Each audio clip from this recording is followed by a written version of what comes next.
செம்பருத்தி வந்துங்க அது சாதா செம்பருத்தி இருக்குங்க. சாதா செம்பருத்தி வந்து பூஜைக்கு வைக்கலாம், தலைக்கு வைக்கலாம், அந்த இலையை அரைச்சி வந்து வைக்கலாம். இதுதான் செம்பருத்திங்க. இது 6-7 கலர் இருக்குங்க எல்லா செம்பருத்தியும் இதுங்க. ஆனால் ரெட்டு செம்பருத்தியை மட்டுங்க தலைக்கு அரைச்சி ஊற்றலாம், பூஜைக்கும் யூஸ் ஆகும் செம்பருத்திங்க.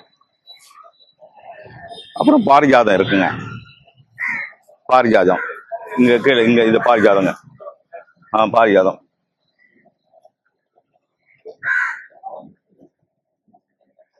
அது ஷோவுக்காக கோழி கொண்டைங்க. இது வெத்தலை செடி வைக்கலாங்க, வீட்டுக்கு ரொம்ப நல்லது. சுபேஷன் வந்து வெத்தலை கொடி வைக்கலாங்க. அப்போ அது அரளியும் வைக்கலாங்க.